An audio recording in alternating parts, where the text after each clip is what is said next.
तो दोस्तों आज हम लेके आए हैं देश दुनिया की तमाम ताजा बड़ी खबरें। सबसे पहली बड़ी खबर में आपको बताएंगे दोस्तों, नेतन्याहू को मिला ट्रंप का साथ, अब सीरिया के बाद ईरान पर हमला करेगा इजराइल। तेजस्वी यादव का बयान, कहा उम्र से भले ही बच्चा हूं लेकिन जुबान का पक्का हूं। सहरसा में दिखा तेजस्वी का अलग अंदाज। कहीं भी मिल जाएगा संभल में 46 साल बाद मंदिर मिलने पर अखिलेश यादव की पहली प्रतिक्रिया। विजय दिवस के अवसर पर भारत और बांग्लादेश की अहम पहल, 1971 युद्ध के नायक एक दूसरे के यहाँ गए। ये बाबर की औलादें, सीएम योगी के बयान पर भड़की अखिलेश की सांसद इकरा हसन। महाराष्ट्र में हो गया खेला, अचानक हुआ बड़ा उलटफेर, इस दिग्गज नेता ने दिया इस्तीफा। राम मंदिर की तर्ज पर अमेरिका में बनेगा भव्य मंदिर, इतने दिन में पूरा होगा निर्माण का पहला चरण। मायावती ने भाजपा को दिया समर्थन, कहा इससे नहीं रुकेंगे, जनहित के कार्य कांग्रेस को याद कराए पुराने दिन। दिल्ली अपराध में नंबर 1 जबरन वसूली वाले गिरोह सक्रिय, केजरीवाल ने अमित शाह को लिखा पत्र। दक्षिण कोरियाई राष्ट्रपति को मार्शल लॉ लगाना पड़ा भारी, संसद में योल के खिलाफ महाभियोग प्रस्ताव पारित। स्कूली छात्राओं से छेड़खानी मामले में सीएम हेमंत का बड़ा एक्शन, पुलिस को दिए कार्रवाई के निर्देश। तो दोस्तों सभी खबरों को आपको एक एक कर बताने वाले हैं, इससे पहले वीडियो को लाइक और चैनल को सब्सक्राइब कर दो। तो इसी बीच बढ़ते हैं दोस्तों अपनी पहली खबर की ओर। नेतन्याहू को मिला ट्रंप का साथ, अब सीरिया के बाद ईरान पर हमला करेगा इजराइल। दोस्तों बता दें कि इजराइल और ईरान के बीच चल रहा तनाव आने वाले दिनों में युद्ध का रूप ले सकता है। यही नहीं, इस युद्ध में इजराइल को अमेरिका का साथ भी मिल सकता है। इस बात के संकेत खुद इजरायली प्रधानमंत्री बेंजामिन नेतन्याहू ने दिए हैं। बेंजामिन नेतन्याहू ने एक्स पर पोस्ट किए गए एक वीडियो में बताया कि उन्होंने अमेरिका के नवनिर्वाचित राष्ट्रपति डोनाल्ड ट्रंप के साथ फोन पर कॉल पर बात की। इस दौरान उन्होंने ईरान और उसके सशस्त्र सहयोगियों के खिलाफ कार्रवाई जारी रखने के अपने देश के दृढ़ संकल्प के बारे में बताया। इसी बीच बढ़ते हैं दोस्तों अपनी अगली खबर की ओर। उम्र से भले ही बच्चा हूं लेकिन जुबान का पक्का हूं, सहरसा में दिखा तेजस्वी का अलग अंदाज।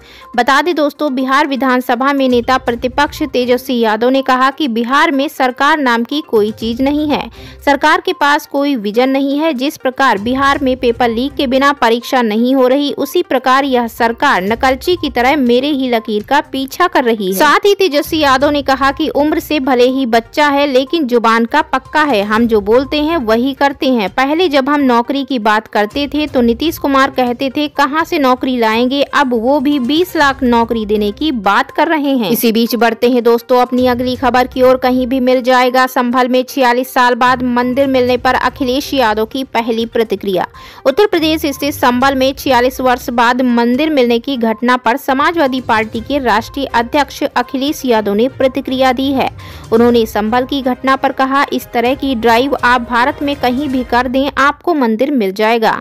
उन्होंने कहा, हमें इतिहास में नहीं बल्कि भविष्य के बारे में बात करनी चाहिए।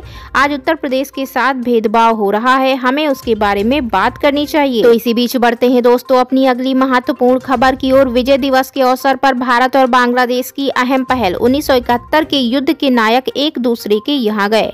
दोस्तों 1971 में भारत के सामने पाकिस्तान के आत्मसमर्पण और बांग्लादेश के जन्म की याद में मनाए जा रहे विजय दिवस समारोह में भारत और बांग्लादेश के मुक्ति योद्धा भाग लेने पहुंचे। वही बता दें दोस्तों, भारत बांग्लादेश के संबंध इन दिनों कुछ ठीक नहीं चल रहे हैं। इस बीच भारत के 8 वरिष्ठ पूर्व सैनिक विजय दिवस समारोह में भाग लेने ढाका गए हैं, जबकि बांग्लादेश के 8 मुक्ति योद्धा कोलकाता आए हैं। विजय दिवस समारोह में युद्ध के दौरान शहीद हुए सैनिकों को श्रद्धांजलि दी गई। बांग्लादेश के अधिकारियों और ढाका स्थित भारतीय उच्चायोग ने बताया कि प्रतिनिधि मंडल के साथ भारत बांग्लादेश के 2 सेवारत अधिकारी भी आए हैं। तो इसी बीच बढ़ते हैं दोस्तों अपनी अगली खबर की ओर। ये बाबर की औलादें, सीएम योगी के बयान पर भड़की अखिलेश की सांसद इकरा हसन। देश में अलग अलग जगहों पर मस्जिदों के सर्वे को लेकर डाली जा रही याचिका और आदेशों को समाजवादी पार्टी की नेता और कैराना से सांसद इकरा हसन गलत मानती हैं। उन्होंने इस मुद्दे पर पहली बार खुलकर अपनी बात कही। मशहूर वकील और राज्यसभा सांसद कपिल सिब्बल के यूट्यूब शो में बातचीत के दौरान इकरा हसन ने कहा कि चाहे मंदिर हो या मस्जिद हो, जब हम कैरेक्टर चेंज नहीं कर सकते लेकिन सर्वे को लेकर चीजें फैलाई जाती हैं तो चीजें गलत जाती हैं। आजकल के जैसे हालात हैं उनमें इन चीजों से हिंसा फैलने लगेगी। जिनके पास इम्प्लीमेंटेशन अथॉरिटी है उनका संवेदनशील होना जरूरी है। वहीं बता दें दोस्तों कि इकरा हसन ने यूपी के सीएम योगी आदित्यनाथ का जिक्र करते हुए कहा कि सीएम योगी ने हाल ही में कहा कि ये बाबर की औलादे हैं। मैं इसका जवाब यही दूंगी कि उस टाइम लोकतंत्र नहीं था, सब राज करते थे, उसी हिसाब से व्यवस्था चलती थी। लेकिन अब लोकतंत्र है और हम कानून के जरिए चल रहे हैं। ऐसे में अब हिस्टोरिकल सवाल उठाएंगे तो इसका कोई जवाब नहीं है। उस खुदाई का भी कोई अंत नहीं है, क्योंकि आप कहां से क्या क्या खोद कर निकाल देंगे। उन्होंने कहा कि हम मौजूदा हालात पर ही चर्चा करें, पिछले राजाओं ने क्या किया उस पर नहीं जाना चाहिए। आजकल सर्वे के जरिए हिस्टोरिकल गलतियों को सही करने की कोशिश की जा रही है। इस पर जुडिशरी एक फुल स्टॉप लगा दे तो सब सही हो जाएगा। बढ़ते हैं दोस्तों अपनी अगली खबर की ओर। अभी महाराष्ट्र में हो गया खेला, अचानक हुआ बड़ा उलटफेर, इस दिग्गज नेता ने दिया इस्तीफा। दोस्तों महाराष्ट्र में विधानसभा चुनाव के बाद शुरू हुई सियासी हलचल थमने का नाम नहीं ले रही है। कभी मुख्यमंत्री के नाम को लेकर बनते बिगड़ते समीकरण तो कभी सरकार के गठन मंत्रियों की लिस्ट पर घमासान। शिवसेना के विदर्भ कोऑर्डिनेटर उपनेता नरेंद्र भोंडेकर ने अपनी सभी पदों से इस्तीफा दे दिया है। भोंडेकर ने पूर्व मुख्यमंत्री एकनाथ शिंदे को चिट्ठी लिखकर इस्तीफे की जानकारी। वहीं बता दें कि भोंडेकर महाराष्ट्र विधानसभा में भंडारा विधानसभा क्षेत्र से विधायक चुने गए। साथ ही बता दें कि राजनीतिक जानकारों की माने तो भोंडेकर के इस्तीफे के पीछे सबसे बड़ा कारण उनको नई कैबिनेट में शामिल न किया जाना है। इससे पहले भी भोंडेकर ने इस बात को लेकर नाराजगी जाहिर की थी, जिसको उन्होंने सार्वजनिक भी किया। तो इसी बीच बढ़ते हैं दोस्तों अपनी अगली खबर की ओर। राम मंदिर की तर्ज पर अमेरिका में बनेगा भव्य मंदिर, इतने दिन में पूरा होगा निर्माण का पहला चरण। अयोध्या के राम मंदिर की तर्ज पर अमेरिका में एक भव्य मंदिर का निर्माण होगा।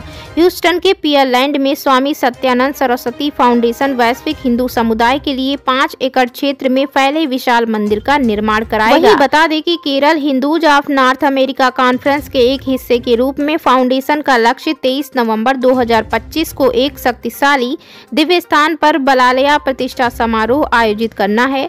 मंदिर निर्माण का पहला चरण 24 नवंबर 2026 तक पूरा होने की उम्मीद है। नया मंदिर प्रसिद्ध मीनाक्षी श्री मीनाक्षी मंदिर के सामने स्थित होगा। मंदिर निर्माण की आधिकारिक घोषणा अटुकल तंत्री वासुदेव भट्टिथरी के नेतृत्व में प्रार्थना के साथ एक समारोह के दौरान की गई। पूर्व केंद्रीय मंत्री राजीव चंद्रशेखर समेत कई गणमान्य लोग इस कार्यक्रम में शामिल हुए। वहीं बता दें कि इस परियोजना का उद्देश्य आध्यात्मिक एकता को बढ़ावा देना, सांस्कृतिक विरासत की रक्षा करना और वैश्विक हिंदू समुदाय को सशक्त बनाना है। तो इसी बीच बढ़ते हैं दोस्तों अपनी अगली खबर की ओर। दक्षिण कोरियाई राष्ट्रपति को मार्शल लॉ लगाना पड़ा भारी, संसद में योल के खिलाफ महाभियोग प्रस्ताव पारित। दोस्तों दक्षिण कोरिया के विपक्षी दलों ने शनिवार को राष्ट्रपति यून सुक योल के खिलाफ महाभियोग प्रस्ताव पारित किया। इस प्रस्ताव में राष्ट्रपति को उनके आधिकारिक कर्तव्यों से निलंबित कर दिया गया है। यह कदम राष्ट्रपति द्वारा पिछले सप्ताह मार्शल लॉ यानी सैन्य शासन लागू करने की कोशिश के बाद उठाया गया, जिसे कुछ घंटे बाद ही वापस ले लिया गया था। बता दें कि पिछले सप्ताह राष्ट्रपति यून सुक योल ने अचानक देश में मार्शल लॉ की घोषणा की थी, लेकिन इसके बाद उन्होंने इसे कुछ घंटे में वापस ले लिया। इसके बावजूद विपक्षी दलों ने इस कदम को लोकतंत्र के लिए खतरा मानते हुए राष्ट्रपति के खिलाफ महाभियोग की प्रक्रिया शुरू की। बता दें कि उनके अनुसार राष्ट्रपति का यह कदम संवैधानिक अधिकारों का उल्लंघन था और इसे लोकतांत्रिक प्रणाली के खिलाफ एक प्रयास माना गया। दक्षिण कोरिया की संसद में विपक्षी दलों ने महाभियोग के पक्ष में मतदान किया और राष्ट्रपति को उनकी सरकारी जिम्मेदारियों से निलंबित कर दिया। इसी बीच बढ़ते हैं दोस्तों अपनी अगली खबर की ओर। स्कूली छात्राओं से छेड़खानी मामले में सीएम हेमंत का बड़ा एक्शन। राजधानी के कोतवाली थाना क्षेत्र में स्कूली छात्राओं के साथ हुई छेड़छाड़ मामले को लेकर मुख्यमंत्री हेमंत सोरेन ने सख्त कार्रवाई के निर्देश दिए हैं।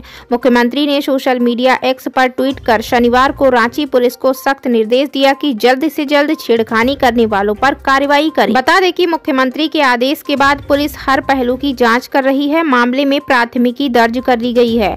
उल्लेखनीय है कि कोतवाली थाना क्षेत्र में स्कूली छात्राओं के साथ सीसीटीवी में कैद छेड़खानी का वीडियो वायरल हुआ है, जिसके बाद मुख्यमंत्री ने सख्ती से कार्रवाई कर जल्द सूचित करने का आदेश रांची पुलिस को दिया। तो इसी बीच बढ़ते हैं दोस्तों अपनी अगली महत्वपूर्ण खबर की ओर। दिल्ली अपराध में नंबर 1 जबरन वसूली वाले गिरोह सक्रिय केजरीवाल ने अमित शाह को लिखा पत्र।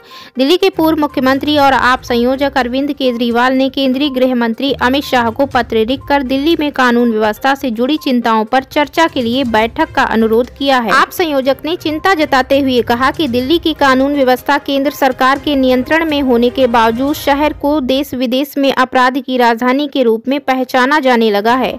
उन्होंने चिंताजनक आंकड़े पेश किए जिनमें भारत के 19 प्रमुख मेट्रो शहरों में महिलाओं के विरुद्ध अपराध और हत्या के मामलों में दिल्ली का शीर्ष स्थान शामिल है।